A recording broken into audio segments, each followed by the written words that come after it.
If you haven't heard about what happened at the Gay Pride Parade in the Netherlands, it's likely because you haven't seen the infamous security footage that's currently going viral on Reddit and other places on the internet. Today, I'm going to show you portions of that security footage and tell you the story about what's really happening so you have context and can really appreciate what you're seeing. But before we get into that story, if you're a fan of the strange, dark, and mysterious delivered in story format, then you've come to the right place because that's all we do, and we upload once a week. So if that's of interest to you, please swap out all of the Pop-Tarts in the like button's pantry for the unfrosted kind. Also, please subscribe to our channel and turn on all notifications so you don't miss any of our weekly uploads. Okay, let's get into today's story.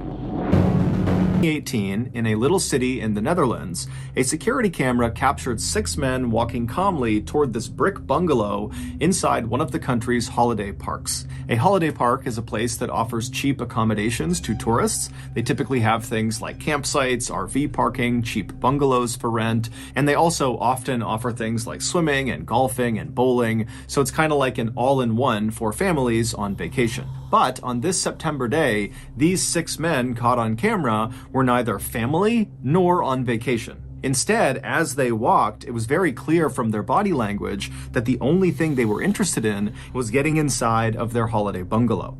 Once they did reach the front door of this bungalow, the apparent leader of the group, who had dark brown hair and a full beard, he pulled out a key, unlocked the door, he opened it up, and then he made sure the rest of the men took off their shoes before walking inside.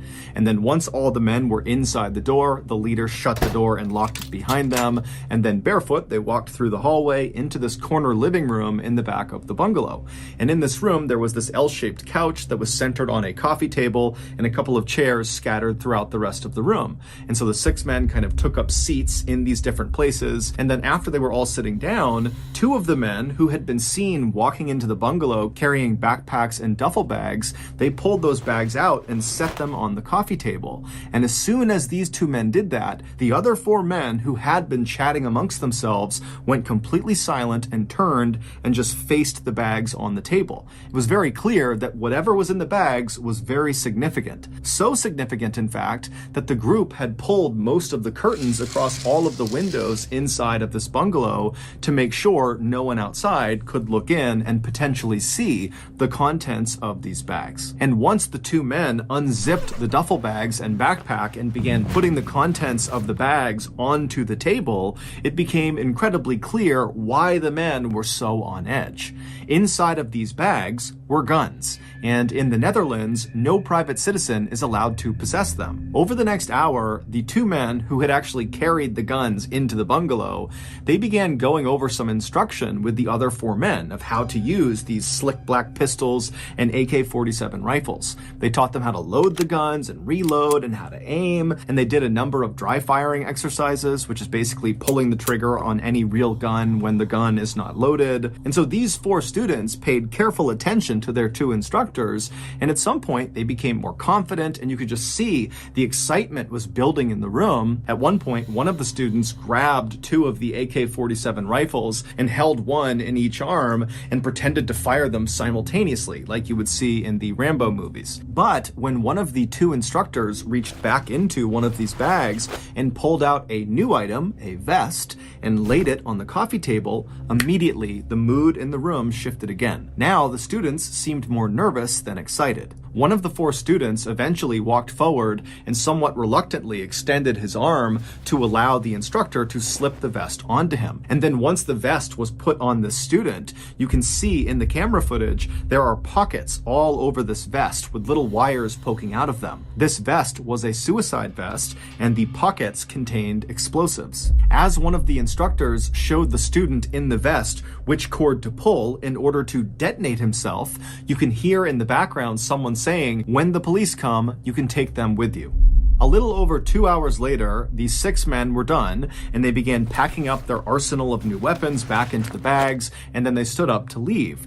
But when they left, it was the students who had the bags of weapons, not the two instructors. Once the 6 men had left the bungalow and were back outside again, they put their shoes back on, they locked the bungalow behind them, and then the 2 instructors were seen on camera walking away from the bungalow to a separate car. They drove off, and then the 4 men that now had the weapons, they walked to a nearby white cargo van, which contained one other man who had not been inside of the bungalow with them, but he was very much a part of this group. He was their driver. And so as the 4 men with guns approached the white van, the driver saw them, he climbed out, he ran around to the back and opened up the back doors that led into the windowless back cargo area of the van. And the 4 men with guns, they climbed inside, the driver shut the van, climbed back into the driver's seat, and then before long, the driver was leaving the parking lot and heading north towards the city of Amsterdam, which is the capital of the Netherlands.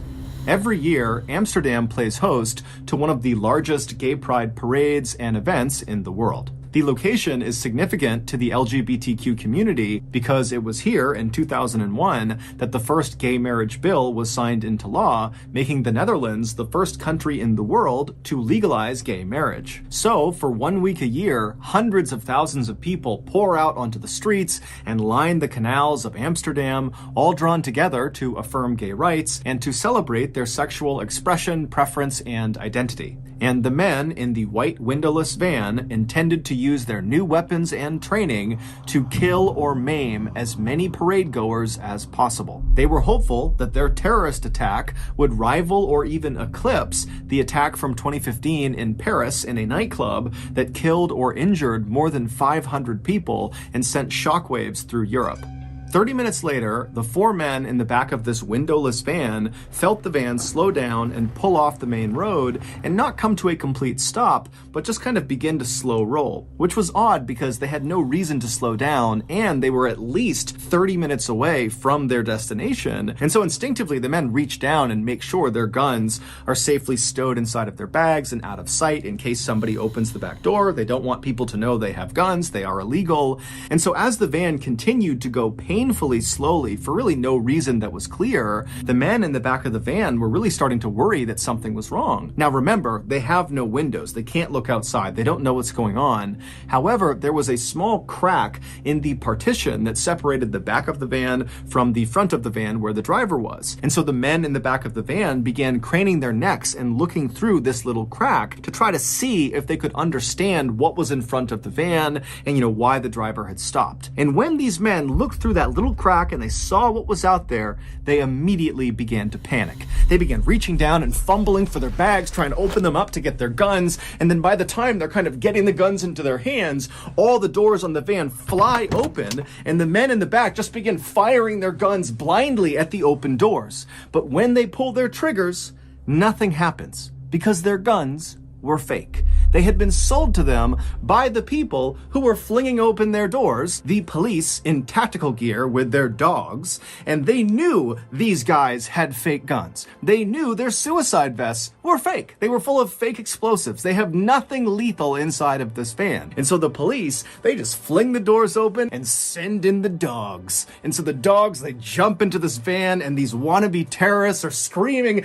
and they're firing their fake guns at the dogs as the dogs are shredding these terrorists to bits. And then whenever they tried to jump out, the police would just pistol whip the terrorists until finally all of these wannabe terrorists were in the fetal position crying, or they were crouched down with their hands over their head. It would turn out the 2 instructors who had brought the duffel bags of guns into the bungalow with the other men, they were not other fellow terrorists. They were undercover police officers who were a part of the special national anti-terrorism team who were able to infiltrate this terrorist cell. These undercover cops were the ones who sold the fake guns and fake explosives to the terrorists, and they were the ones who set up this meeting at the bungalow, which allowed them to place cameras and listening devices all over the place. Plus, they were also able to bug the white van because they knew they would be departing the bungalow inside of it. So all the wannabe terrorists that you saw on camera, plus 2 others that were not seen on camera but were totally involved, were all sentenced on October 8th, 2020 to anywhere from 10 to 17 years in prison. Meanwhile, the Amsterdam Pride Parade went off without a hitch. So that's going to do it. If you got something out of this episode and you haven't done this already, please replace all of the Pop-Tarts in the like button's pantry with the unfrosted kind. Also, please subscribe to our channel and turn on all notifications so you don't miss any of our weekly uploads. We have a podcast that puts out brand new podcast exclusive stories on Monday mornings, and on Thursday mornings, we put out the remastered audio of our best YouTube videos. The podcast is called the Mr.Ballen Podcast, and it is available exclusively on Amazon Music. Consider donating to our charity. It's called the Mr.Ballen Foundation, and it provides support to victims of violent crime and their families. Monthly donors to the Mr.Ballen Foundation Honor Them Society will receive free gifts and exclusive invites to special live events. Go to mrballen.foundation and click on Get Involved to join the Honor Them Society today. We have 2 additional YouTube channels. One is called Mr. Ballen Shorts. The other is called Mr. Ballen en Espanol. We post near daily content on TikTok, Facebook, and Snapchat. All of those pages are just called Mr. Ballen. If you want to get in touch with me, please follow me on any major social media platform and then send me a direct message. My username is just @MrBallen, and I really do read the majority of my DMs. Check out our merch at shopmrballen.com, and if you have a story suggestion, please submit it to our subreddit, just called Mr. Ballen. It's linked in the description below. So whether I see you on Twitter, Instagram, TikTok, Reddit, YouTube, Facebook, other YouTube channels, the podcast, wherever, just know that I really appreciate your support, and until next time, that's going to do it. See ya.